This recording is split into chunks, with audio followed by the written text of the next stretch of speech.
There is no way to peace.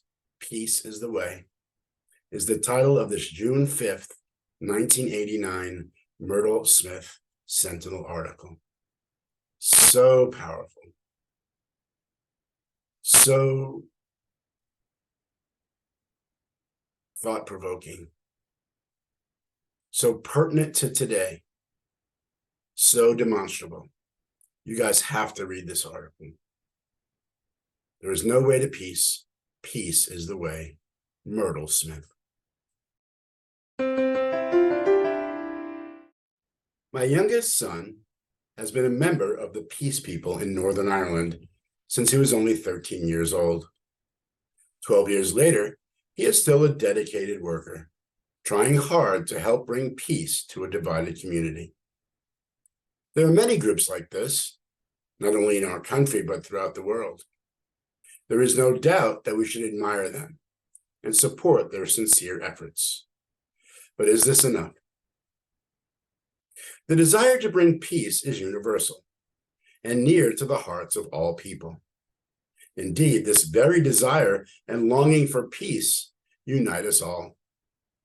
Human beings everywhere long for peace. Each person reading this article may think that he or she is longing for healing, a home, a sense of direction, or purpose in life. Employment, money to pay the bills, or even a clear answer to a question on a relationship problem. Perhaps there is a desire to get away from a world that seems filled with disease, disaster, loneliness, hatred, and terrorism. But isn't our need not to get away to some lovely deserted island or to live in the countryside to find this peace, but to discover for ourselves more of what peace really is? Suppose, for example, we believe that peace will come only when we enter a pact or agreement to end hostilities, when we get some money, a quiet home, a good, secure job. If so, then we believe that peace comes from because of a change in circumstances. By the very same token, aren't we believing that peace could be lost if these circumstances change again? This cannot be the peace we're really longing for if it is founded on something that can change at any moment. What then is genuine peace, and how can it be found?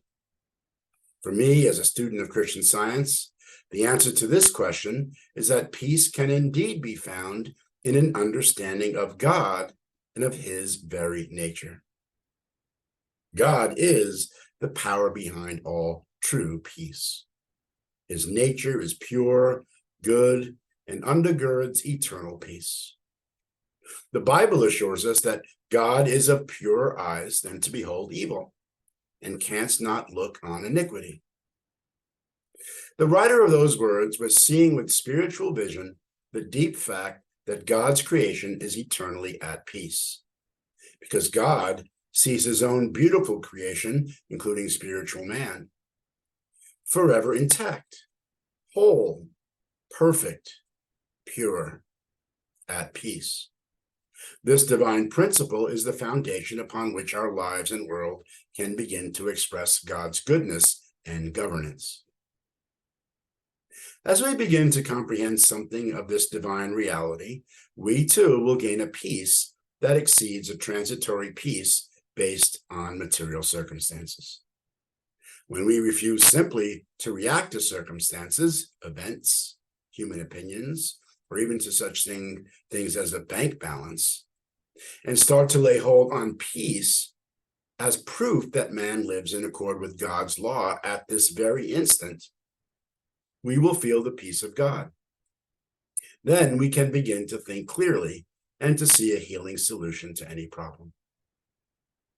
A few years ago, members of the Christian Science Board of Lectureship gave a series of lectures throughout the world on the subject of peace. I decided to support these lectures by gaining a better understanding of peace and applying it every day in my own life. I researched everything the Bible has to say on this subject and also searched all the writings of Mary Baker Eddy. In Science and Health with Key to the Scriptures, Mrs. Eddy says, through divine science, spirit, God, unites understanding to eternal harmony. The calm and exalted thought or spiritual apprehension is at peace. I felt I was gaining a clearer understanding of what peace really is. And one day I had an opportunity to put this into practice. We had been planning to hold a preparation meeting in our branch Church of Christ Scientists one evening to discuss our forthcoming lecture on the subject of peace. I was looking forward to the meeting very much, but first I needed to visit someone in the hospital who was seriously ill. The picture looked grim, and as I came out of the hospital, it was dark. All the buses were full, and I was carrying a lot of shopping I had obtained on the way to the hospital. I was feeling rather disturbed and agitated. I decided to put my growing understanding of peace to the test, and I refused to be discouraged. I asked someone if he knew where I could get a taxi. He told me I would have to go farther up the road. This road was Irish Republican Army territory and was considered very dangerous. There were no lights on the road, and the whole area looked gloomy and threatening. On top of this, I lived on the other side of town, which is considered Protestant territory. I went to the taxi depot, and there were about a half a dozen drivers there. When I asked for a taxi and gave my address, there was an immediate and strong response. One of the drivers said, "Are you trying to be funny? You know we can't go over there." I replied, "Well, it's not so much that you can't, you won't." He shouted at me, "Whether we can't or won't doesn't matter, get out." I got out in a hurry and was beginning to feel disturbed and frightened. Then I realized this was an opportunity to claim peace, not only for myself, but for these men in my community. Just then, I heard one of the drivers say, "I'll take her home." I thought this was the answer to my prayer. But as soon as he started driving, it was obvious that he was an angry and frightened man. Suddenly he said to me, "I suppose you are a loyalist." I replied, "No." Then he asked, "What are you then?" I said, "Well, I believe that God created us all, that he loves and cares for each one of us, that he supplies the needs of all people, and that his unfailing love and wisdom are available now to settle our difficulties in a peaceable way." The driver stopped the car and looked me straight in the face and said, "Mrs., I used to believe that, but I don't anymore. Too many terrible things have happened, and I have given up all hope." He looked so war-weary that my heart just reached out to him. I felt tears in my own eyes, and I put my hand on his arm and said, "Never give up hope. I haven't, and you mustn't either.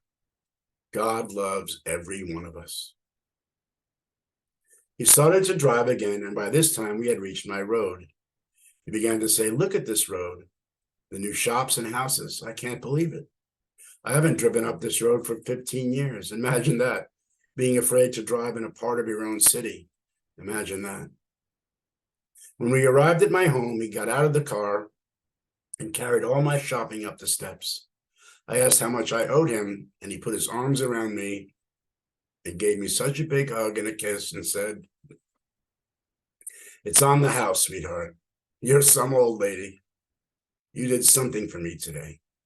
You helped me do something I've been afraid to do for 15 years. And if you ever need a taxi, come to us. I'll tell the boys." For me, this was a small but important step on the road to peace that lies before all men and women. Don't ever underestimate the contribution that courageous, spiritually minded men and women can make to peace, beginning this day. Our own abilities in this regard will grow as we come to understand more clearly the infinitude and peace of God. Man is truly God's spiritual child, and this includes and guarantees the spirituality of us all. Understanding the science of Christ's truth opens this way of peace to all humanity.